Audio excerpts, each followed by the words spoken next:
열왕기상 16장 15절로 28절까지의 말씀.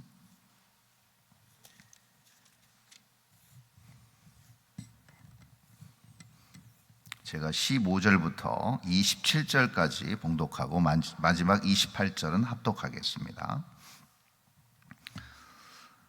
유다의 아사 왕 제 27년에 시므리가 디르사에서 7일 동안 왕이 되니라. 그때의 백성들이 블레셋 사람에게 속한 기브돈을 향하여 진을 치고 있더니 진중 백성들이 시므리가 모반하여 왕을 죽였다는 말을 들은지라. 그날에 이스라엘의 무리가 진에서 군대 지휘관 오므리를 이스라엘의 왕으로 삼음에 오므리가 이에 이스라엘의 무리를 거느리고 기브돈에서부터 올라와서 디르사를 에워쌌더라. 시므리가 성읍이 함락됨을 보고 왕궁 요새에 들어가서 왕궁에 불을 지르고 그 가운데에서 죽었으니 이는 그가 여호와 보시기에 악을 행하여 범죄하였기 때문이니라. 그가 여로보암의 길로 행하며 그가 이스라엘에게 죄를 범하게 한 그 죄 중에 행하였더라. 시므리의 남은 행위와 그가 반역한 일은 이스라엘 왕 역대 지략에 기록되지 아니하였느냐. 그때 이스라엘 백성이 둘로 나뉘어 그 절반은 기나스의 아들 디브니를 따라 그를 왕으로 삼으려 하고 그 절반은 오므리를 따랐더니 오므리를 따른 백성이 기나스의 아들 디브니를 따른 백성을 이긴지라.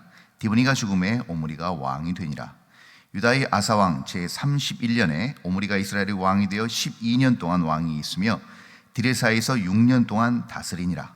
그가 은 2달란트로 세멜에게서 사마리아 산을 사고 그 산 위에 성읍을 건축하고 그 건축한 성읍 이름을 그 산 주인이었던 세멜의 이름을 따라 사마리아라 일컬었더라.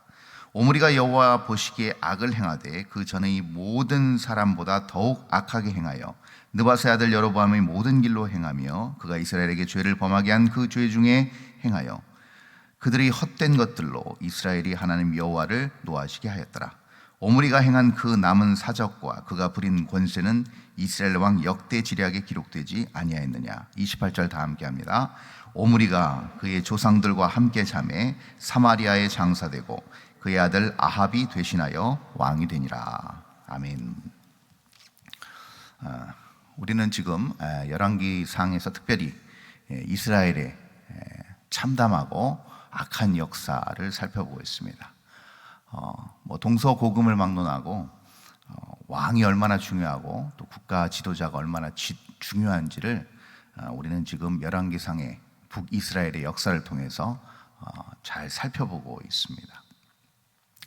북이스라엘 역사는 어떻게 보면 하나님을 멀리하고 또 초대 왕이었던 여로보암의 그 악한 길을 따랐던, 거기서 조금도 벗어나지 않는 하나님을 대적하고 하나님의 말씀을 거스르는 그런 일들을 계속 자행하는 역사의 반복을 계속 우리에게 알려주고, 또 이것을 통해서 죄에 따른 결과, 또 죄가 가져다주는 고통과 아픔, 그리고 사회적 혼란이 어떠한 결과와 어떠한 모든 백성들에게 심각한 문제를 초래하는지를 우리에게 잘 보여주는, 매우 영적인 경각심을 일깨워주는 그러한 역사의 암흑 같은 그런 기록이라고 할 수 있습니다. 오늘 우리가 읽은 본문의 첫 절 15절은 이렇게 시작합니다. 유다의 아사왕 제27년에 시므리가 디르사에서 7일 동안 왕이 되니라. 그때 백성들이 블레셋 사람에게 속한 기브돈을 향하여 진을 치고 있더니, 이렇게 기록되어 있습니다. 잠깐 북이스라엘의 역사를 소개하면 그렇습니다. 북이스라엘은요 19명의 왕이 다스렸습니다. 총 19명의 왕이 있었는데요, 무려 몇 번의 왕조가 바뀌었는가? 무려 9번의 왕조가 바뀌었습니다. 그 얘기는 무슨 얘기냐면, 초대 왕이었던 여로보암의 그 계대대로 왕위가 계속 지속되지 않았다는 얘기입니다. 9번의 반란이 일어났고, 또 그 반란뿐만이 아니라 그 안에서 굉장한 그 왕이 목숨을 부지하지 못하는 일들이 반복됐습니다. 왕이 그렇게 순식간에 목숨을 잃은 일이 무려 9번이나 반복되었으니 얼마나 사회적인 혼란이 컸겠습니까? 백성들은 불안했을 것이고 나라는 안정되게 진행됐을 리가 만무합니다. 그 정도로 북이스라엘은 굉장히 혼란한 그런 정국에 있었습니다. 그리고 오늘 지금 우리가 읽은 본문 첫 절의 시므리 왕은 가장 짧은 치세를 했던 왕입니다. 바로 7일 동안 왕이 있었던 왕입니다. 자기가 전 왕이었던 왕을 살해했습니다. 그리고 그 역시도 결국은 똑같은 반란의 역풍을 맞아서 결국은 스스로 목숨을 끊는 지경에 이른 왕이 되었다는 것이죠. 여기 보시면 16절에서 진중 백성들이 시므리가 모반하여 왕을 죽였다는 말을 들은지라 그날에 이스라엘 무리가 진에서 군대 지휘관 오므리를 이스라엘 왕으로 삼음해. 자, 누구에게 시므리는 죽게 되었는가? 바로 오므리라는 군대 장관에 의해서 죽게 되는데요. 실상은 스스로 자살을 하게 되지만 결국은 오므리라는 사람을 중심으로 한 자신의 어떤 왕권에 대항하는 그런 세력들에 의해서 죽임을 당한 것이나 마찬가지죠. 오므리가 이 시므리에 대항하기 위해서 지금 17절에 보니까 기프돈부터 올라와서 그 당시 수도였던 북이스라엘 수도였던 디르사를 에워싸고 포위하게 됩니다. 그랬더니 18절에 방금 전에 말씀드린 것처럼 함락됨을 보고 왕궁에서 불을 지르고 그 가운데서 죽습니다. 시므리는 그래서 7일 만에 자결해서 죽게 되는 것이죠. 너무나도 안타까운 일이라고 할 수 있습니다. 그 안타까운 7일 동안의 짧은 치세 동안 결국은 자살로 생을 마감한 시므리의 마지막 역사의 기록은 무엇이라고 기록하는가? 그것이 바로 19절에 나타나 있습니다. 이는 그가 여호와 보시기에 악을 행하여 범죄하였기 때문이라. 그가 여로보암의 길로 행하며 그가 이스라엘에게 죄를 범하게 한 그 죄 중에 행하였더라. 이렇게 기록되어 있습니다. 그러니까 시종일관 끝까지 하나님의 뜻을 거슬렀던 시므리, 그리고 하나님의 뜻은 온데간데 없고 자기의 욕망과 자기의 야욕을 채우기 급급했던 시므리의 마지막 그 짧은 치세의 종말이 바로 하나님께 또 이스라엘에게 죄를 범한 그 죄값이라고 성경은 분명하게 얘기하고 있는 것이죠. 그리고 이것이 그대로 20절에 이렇게 나타나 있습니다. 시므리에 남은 행위와 그가 반역한 일은 이스라엘 왕 역대지략에 기록되었다. 자, 이 얘기는 무슨 얘기일까요? 그의 짧은 치세 동안 했던 그가 하나님을 대적하고 백성들에게 많은 고통을 안겨주었던 모든 그의 삶의 이야기들은 고스란히 역사의 사적으로 남겨졌다는 겁니다. 그리고 그것이 후대의 반면교사로서의 그런 어떤 교훈으로 남겨졌다는 것이죠. 얼마나 안타까운 일입니까? 그렇죠? 이스라엘, 그래도 하나님 앞에 선택받은 선민이고 하나님의 거룩한 제사장 나라로서 쓰임받고 그렇게 세워졌던 나라의 수장이었던 왕이 그 시작부터 하나님께 범죄하였더니 마지막까지 끝까지 그 죄를 회개하지 않고 짧은 기간이었지만 자살로 마감한 그 삶이 안타깝게도 흑역사로 그 후손들에게 남았다는 것만큼 치욕스럽고 안타까운 일은 없을 것입니다. 여기서 우리가 알아야 될 것이 이겁니다. 결국은 우리가 하나님 앞에서 어떻게 살아가고 또 우리가 다음 세대를 얘기하고 세대 계승을 얘기한다고 했을 때 중요한 건 무엇인가 하면 바로 오늘 우리의 삶의 현실입니다. 오늘 우리가 어떠한 삶으로 일관하고 있는가, 어떠한 삶의 자세로 하나님 앞에 나아가고 있느냐가 가장 중요한 것입니다. 오늘 하루, 오늘 이 시간을 우리는 어떠한 마음으로 하나님 앞에 삶의 제사로 나아가고 있는가, 어떠한 신앙의 모습으로 살아가고 있는가가 결국은 그것이 세대 계승으로 남을 것이고 그것이 후대에 어떤 이야기로 회자될지는 오늘 이 순간이 결정한다는 사실입니다.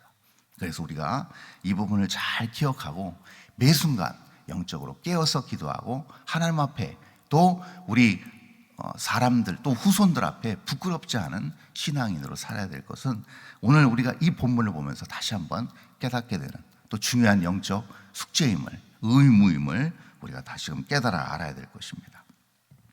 그렇게 시므리가 죽고 난 다음에 21절에 보니까 그때 이스라엘 백성이 둘로 나뉘어 그 절반은 기낫의 아들 디브니를 따라 그를 왕으로 삼으려 하고 그 절반은 오므리를 따랐더니 이 또 갈라지기 시작합니다. 디브니와 오므리파로 갈라지게 되죠.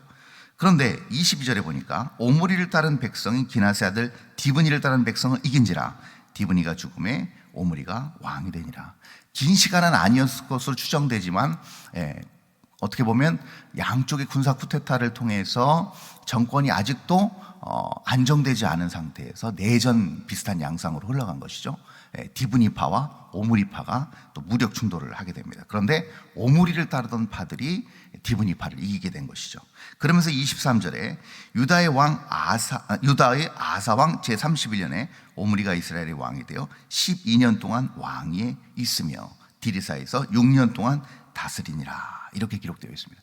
여기서 우리가 중요한 표현 하나를 발견해낼 수가 있는데요. 그것이 바로 유다의 아사왕 제31년에, 그 전에는 유다의 아사왕 제27년에 이런 기록들이 나옵니다.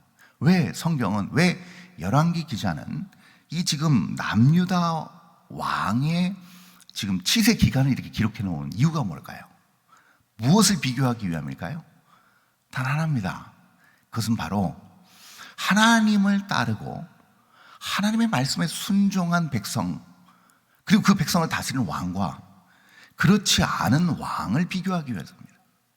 여러분, 제가 말씀드렸듯이 북이스라엘의 19명의 왕 중에서 9번의 왕이 바뀌었습니다. 9번의 왕조가 있었습니다. 근데 반면에 같은 시대에 존재했던 남유다는요, 상대적으로 다윗의 계보를 그대로 따른 왕조입니다.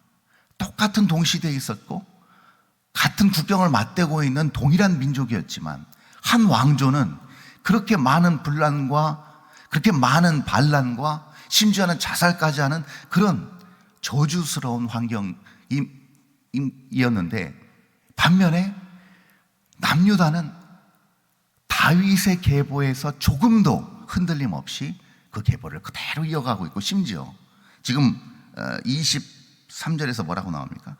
아사는 31년에라는 표현이 나옵니다. 여러분, 시므리가 7일 동안 왕이 있었습니다. 근데 지금 아사 몇 년 합니까? 31년을 통치하고 있습니다. 얘기는 무슨 얘기인가? 무려 북이스라엘이 멸망하고 나서도 무려 160여 년간을 더 지속된 남유다가, 여러분, 단 한 명의 왕이 더 있었을 뿐입니다. 자, 이 얘기는 무슨 얘기일까요? 왕조가, 한 왕이 오랜 기간 통치했다는 것을 우리는 잘 알 수가 있습니다. 20명의 유다 왕들이 있었는데 그 왕들이 북이스라엘 왕들보다 상대적으로 오랜 기간 통치했다는 것이죠. 이것을 통해서 우리는 알 수 있는 게 무엇인가? 바로 첫 번째는 하나님의 약속은 변함없이 신실하다는 겁니다. 그리고 두 번째로 하나님의 명령과 약속은 준엄하다는 겁니다. 그 준엄하다는 것은 무슨 얘기인가? 하나님은요, 분명히 그 약속을 하나님의 말씀의 기준에서 성취해 나가십니다. 너희가 이것을 행하고 이것을 따르게 될 때 주어지는 놀라운 복이 있다라는 겁니다. 그러나 너희가 그것을 어기고 거기에 대한 불순종을 할 시에는 이러한 저주와 이러한 대가가 따른다는 것을 분명히 말씀해 주고 있습니다. 자, 그럼 우리는 이렇게 생각해 볼 수 있습니다. 아, 그거는 구약시대 아닙니까? 우리는 이미 죄악에서 해방된 거룩한 의인으로 인침받은 칭의된 하나님의 사람들 아니겠습니까? 라고 말씀하실지도 모르겠습니다. 그런 의문을 가질 수도 있습니다. 네, 틀린 말 아닙니다. 맞습니다. 우리는 예수 그리스도의 피값으로 말미암아 우리는 거룩한 하나님의 백성, 의인으로 칭한 바 되었습니다. 그러나 중요한 사실이 있습니다. 그 하나님의 그 영적인 원리는 변함이 없습니다. 그러므로 우리가 작은 것 하나라도 하나님의 말씀의 그 준엄함을 온전히 두렵고 떨림으로 받아서 하나하나 우리가 하나님의 말씀을 순종해 나갈 때 얻는 플러스 알파의 영적인 요인이 있다는 겁니다. 이것을 절대 놓치면 안 됩니다. 반대로 우리가 하나님을 믿고 하나님의 말씀을 따른다고 하지만 그래도 우리의 유욕이 앞서고 우리의 욕망과 우리의 생각이 앞서서 말씀보다 앞서게 되어서 그것을 어기고 우리의 생각대로 생각하고 말하고 행동하게 될 때, 우리가 죄 씻음 받은 건 맞습니다. 그러나 죄의 결과는 우리 삶 가운데서 나타나게 된다는 겁니다. 그것은 어쩔 수 없습니다. 그래서 하나님과 멀어지게 되고 하나님의 뜻을 등한시하게 되고 하나님과의 영적 관계가 소홀해지게 될 때 감내해야 되는 영적인 피폐함과 고통과 아픔은 반드시 존재한다는 겁니다. 그래서 여러분, 우리가 이 북이스라엘 왕들의 행적을 통해서 우리가 다시금 깨달아야 됩니다. 어떻게 보면 이들도 하나님께서 사랑하시는 왕들이었고, 그 휘하의 수많은 백성들 역시 하나님의 사랑받는 자녀들이었습니다. 하나님의 사랑은 언제나 떠있는 태양처럼 언제나 비춰주고, 끊임없이 우리에게 공급되는 산소처럼 언제나 그 자리에 그대로 있는 것입니다. 그러나 어리석은 하나님의 사람들이 그것을 인지하지 못하고 그것을 거부하게 될 때 그 모든 하나님께서 베풀어 주시는 수많은 영적 유익과 복을 다 놓쳐버리게 된다는 것이죠.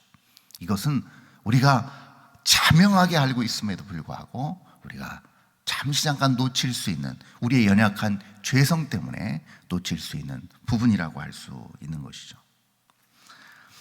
여기 이제 24절에 보면 이렇게 나타나 있습니다. 그가 은 2달란트로 세멜에게서 사마리아 산을 사고 그 산 위에 성읍을 건축하고 그 건축한 성읍 이름을 그 산 주인이었던 세멜의 이름을 따라 사마리아라 일컬었더라. 여기 유명한 지명이 등장합니다. 바로 사마리아죠. 시므리 왕조까지는 디르사가 북이스라엘의 수도였습니다. 도읍지였죠. 그러나 오므리 왕조 들어와서는 사마리아로 그 도읍을 옮기게 됩니다. 그리고 우리가 잘 아는 것처럼 이 사마리아는 후대의 신약시대에 사마리아 사람들이라는, 사마리아인이라는 닉네임을 형성할 정도로 사마리아인, 혼합된, 우상을 섬기고 이방 민족과 피가 섞인 부정한 사람들로 취급받는 그러한 대명사로 사마리아가 쓰여지게 됩니다. 근데 우리가 잘 아는 것처럼 그럼에도 불구하고 우리 예수님은 그 사마리아를 정통으로 통과해 나가십니다.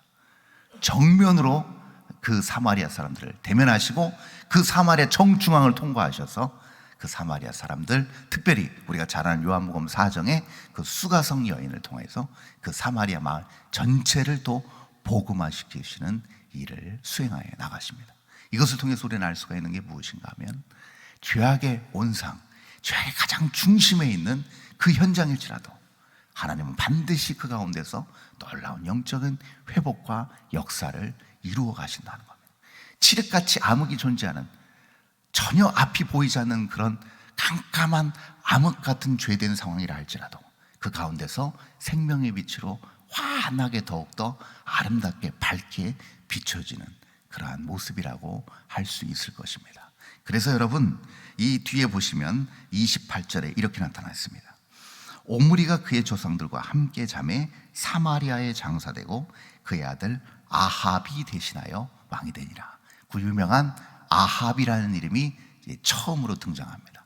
여러분, 이 오므리 왕조가 48년 동안 지속이 되는데요, 이 48년의 기간 동안 북이스라엘 전체 역사에서 가장 전성기를 구가하는 시대가 됩니다. 근데 전성기를 구가했지만 뒤집어 얘기하면 악한 왕이 오랫동안 전성기를 구가하게 되니 그 죄는 쌓을 곳이 없을 정도로 땅에 가득 차게 됩니다. 온 세상이 죄악으로 환영하게 되는 형국에 이르게 됩니다. 근데 여러분, 놀라운 사실이 무엇인지 아십니까? 이 죄악이 가득 차 있는 이스라엘, 북이스라엘 전체 역사, 그 상황 가운데서 누구를 하나님께서 보내십니까? 바로 엘리야를 보내십니다. 성경 구약 역사에서 그 누구도 견줄 수 없는 하나님의 거룩하고 신실하고 능력 있는 선지자 엘리야를 하나님은 그 땅에 파송하십니다. 그리고 하나님의 또 다른 생명의 역사를 이루어 가십니다. 이것이 우리 하나님의 놀라운 역사임을 기억하시기 바랍니다.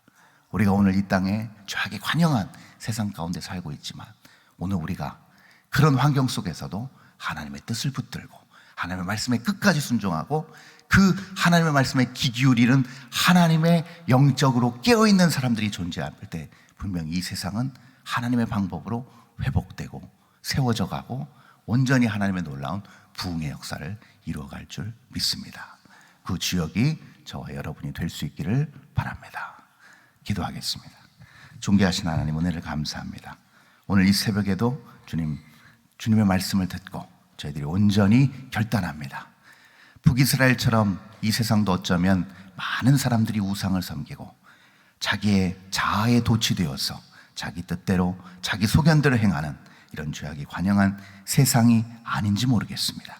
그러나 분명한 사실은 우리도 하나님 거기에 휩쓸리지 않는 거룩한 깨어있는 하나님의 사람으로 우뚝 서서 하나님의 말씀을 따라 하나님의 뜻을 쫓아 그렇게 말씀에 순종하는 삶을 살아감을 통하여 생명의 빛이 우리 삶 곳곳에서 아름답게 비춰지고 그것을 통하여 우리 주변의 많은 영혼들과 세상을 온전히 회복시키고 살리는 일에 우리를 사용하여 주실 줄 믿습니다. 우리의 모든 삶의 발걸음을 그렇게 주의 말씀이 등이 되어 비춰나갈 때 우리가 밟는 모든 땅, 우리의 모든 인생의 모든 족적들이 아름다운 생명으로 환하게 비춰지게 하여 주시옵소서. 오늘도 남은 우리의 인생을 그렇게 주님께서 사용하여 주실 것을 믿습니다. 모든 것 주님께 의탁드리고 감사드리며 거룩하신 예수 그리스도 이름으로 기도합니다. 아멘.